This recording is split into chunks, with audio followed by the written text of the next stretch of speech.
Is Singtel a good buy now, or is it a value trap that dividend investors should watch out for?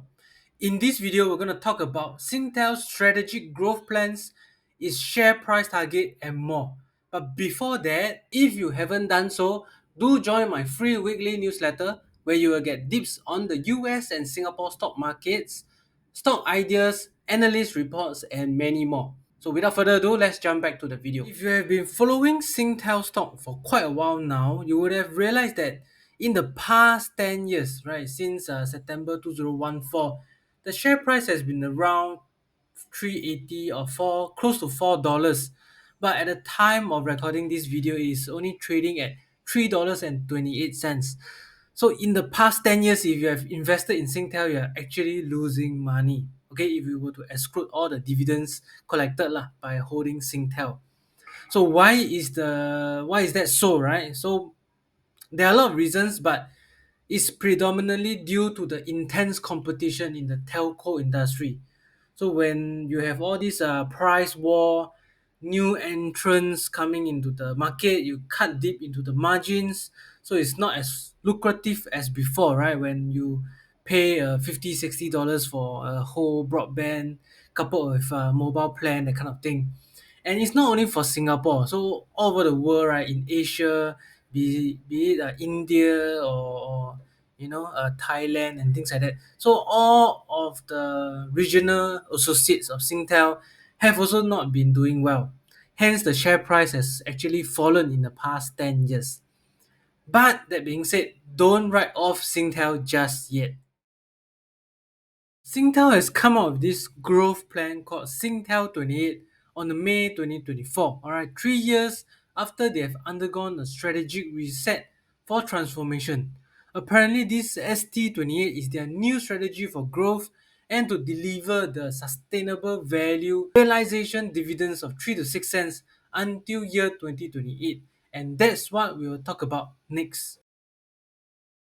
Okay, so if you look at the Singtel Investor Day slides that is released on 29 August 2024, right, just a few weeks ago, there is a positive reaction to this strategy since the 23rd of May when they announced this strategy, right? And it's very clear cut, right? They want the earnings growth to be high single to low double digits, plus they are going to reward shareholders with this 3 to 6 cents of value realization dividend where they're gonna sell off or divest those non-core assets and they're gonna distribute these proceeds back to the shareholders. So with that two combined, they are going to have this sustained value to push up the share price. All right, and so far it has been working because as of the previous day before they did this investor day on 29 August, right? Their share price has already shot up 22% to $2.93. Next, to zoom in right on their strategy, there are three main sections that I think will be interesting to shareholders. Right, the first one is I would say their core business.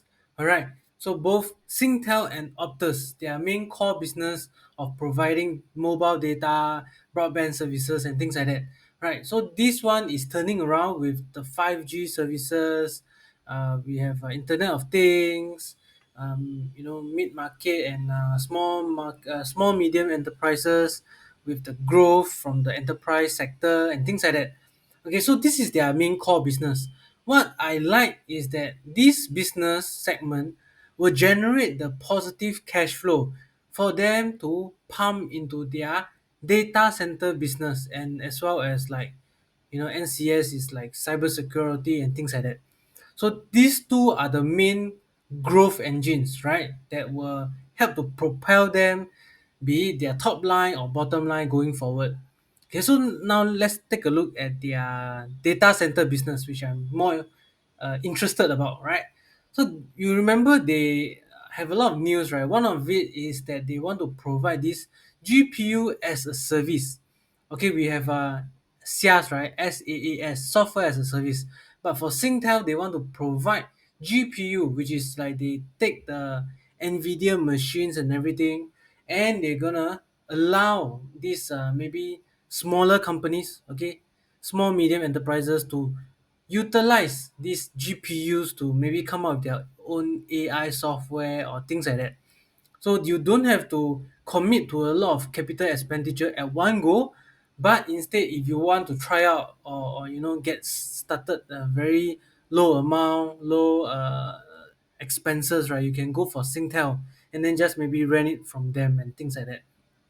So this is where I feel that this is a real need, because right now I don't see, like Nvidia is just busy selling all these GPUs to all the big customers, Amazon lah, Tesla lah, and things like that.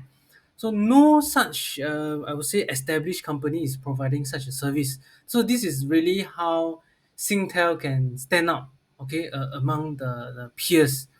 And under this next era business division, all right, they're going to scale it to more than 200 megawatt by 2026. Okay, so right now they have already built 62 megawatt. They're going to increase to 200 by 2026, and they still have 190 in the pipeline to grow to more than 400 megawatt. Okay, so that is pardon my maths, how many times is that? Around seven, 6 to 7 times more, okay, by another 4 or 5 years, right? So with that, right, I do believe that the earnings will more than double when everything is up and running. Okay, on the other hand, okay, we have NCS, which is their other growing business division. So this is where the real money is lah, because they have a lot of high margin projects.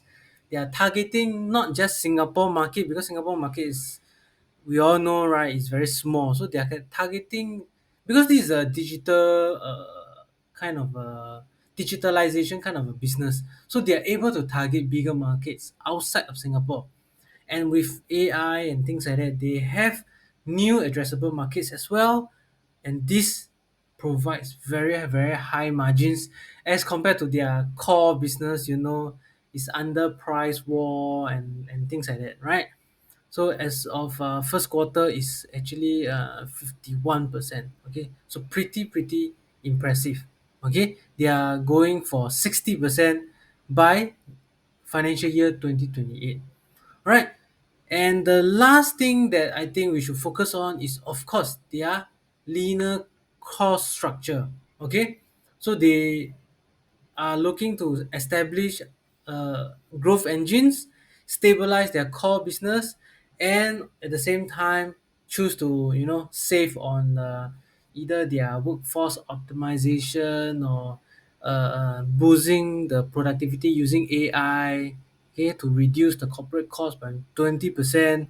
And they, if you have been reading the reports on Singtel, they have already sort of invested a lot of capex on the 5G rollout, and it's already past the peak, means that the capex will sort of come down, hopefully come down in future, in the near term, with the legacy network also shut down and things like that. So going forward, the capex will be more sustainable, as well as they're gonna partner a lot of different parties to fund this capex together.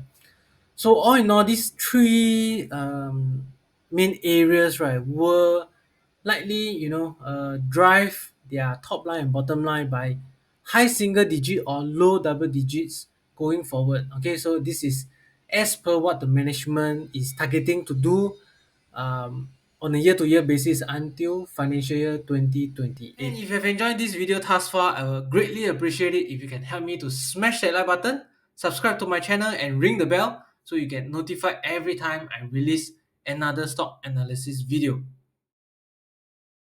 We want to analyze their dividends, right? We need to find out whether they are making enough cash flow, okay, to pay out all these dividends on a sustainable basis. And for Singtel, what it lacks in profit growth, it make up for it in stability. So if you see this free cash flow over the past 10 years, okay, it has been very, very constant or so-called resilient, around 2 point something to 3 point something billion every single year. That is free cash flow. You can use it to pay dividends, to reinvest back to the business like data centers and things like that. All right, and so on and so forth. And if we were to take a look at their net debt to equity ratio, the highest that it has gone to is 0.48 times, and that's during COVID itself. But if we were to look at the recent, the more of the average, right? And the recent one is net debt to equity of only 0.3 times. So financial position wise or balance sheet wise, Singtel is in a very good shape. Okay, and now let's take a look at their dividends. Okay, so right now they are offering a dividend yield of around 4.6%. Okay, so ignore this because their earnings have undergone some kitchen singing thing. So their earnings has plunged due to some write downs and stuff like that. So it's not a consistent basis. It's more like a one off. Okay, so but if you look at the trend of their dividends payments, although they have paid a lot of dividends pre-COVID, okay, and things are not so well in year 2022. But after which, after the what you call it, the transformation, they took 3 years to do undergo a transformation plan. Okay, so right now, as of this year, they are prioritizing growth. Okay, and but they are also not forgetting that because the majority of investors who invest in Singtel are dividend investors, right? So they also want to have this value realization dividend. So when you add both the normal dividend plus this value realization dividend, or VRD in short, you are looking at around 4+% dividend yield. Okay, and if you get in now, you get 4.55%, right?